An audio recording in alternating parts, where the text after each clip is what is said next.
ఉన్నారు. చాలామంది భార్యలను నిర్లక్ష్యం చేస్తూ ఉన్నారు. చాలామంది భర్తలను నిర్లక్ష్యం చేస్తున్న వారు ఉన్నారు. అదే రీతిగా బిడ్డలను కూడా నిర్లక్ష్యంగా చూస్తున్న వారు చాలామంది ఉన్నారు. అయితే ప్రియ దేవుని జనగమా, ఈ సంపాదన పరుగులో పడిపోయి వారు ఆరోగ్యాలను కూడా క్షీణించిపోయే రీతిగా జీవిస్తున్నటువంటి కొందరు వ్యక్తుల జీవితాలను ఈ మధ్యాహ్న కాల సమయంలో మీకు పరిచయం చేస్తూ ఉన్నాను.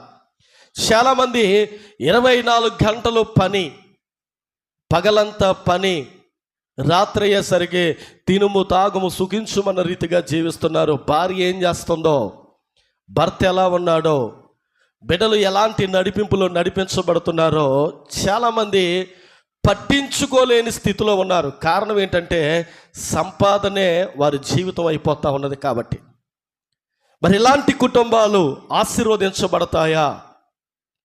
ఇలాంటి కుటుంబాలు ఉన్నతంగా నడిపించబడతాయంటే సంపాదన కోసం ఎవడైతే పరిగెడుతూ ఉన్నారో వారి జీవితాలు సంపాదన సంపాదన సంపాదన అంటూనే మన్నైనది చివరికి మన్నుకి అప్పగించబడుతుంది. అనుభవించేదేది ఉండదు.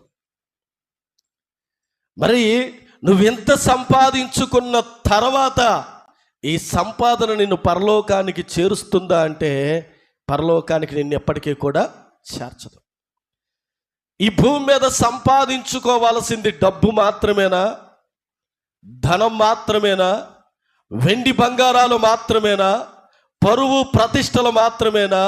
విలువైనటువంటి ఈ యొక్క భౌతిక దేహానికి విలువ మాత్రమేనా అంటే కాదండి. ఇంకా విలువైనది చాలా ఉన్నది. చాలామంది దేనికోసం పరిగెడుతున్నారో కొన్ని మాటలు జ్ఞాపకం చేసుకోగలిగితే, మొట్టమొదటిగా సామెతల గ్రంథం 23వ అధ్యాయము 4వ వాక్యాన్ని జ్ఞాపకం చేసుకుందాం. ఐశ్వర్యము పొందవలనని ప్రయాసపడకము, నీకు అట్టి అభిప్రాయము కలిగినను దానిని విడిచిపెట్టము. చాలు, ఈ మాట కొంచెం బాధే. ఎందుకనంటే మనం పరిగెత్తేదే దేనికోసం? డబ్బు కోసం, సంపాదన కోసం. ఈరోజు చాలామంది క్రైస్తవులుగా పిలువబడుతున్నారు.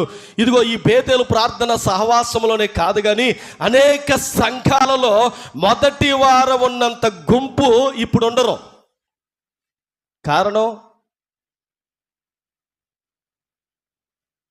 కారణం పనులున్నాయి, సంపాదించాలి, ఫీజులు కట్టాలి,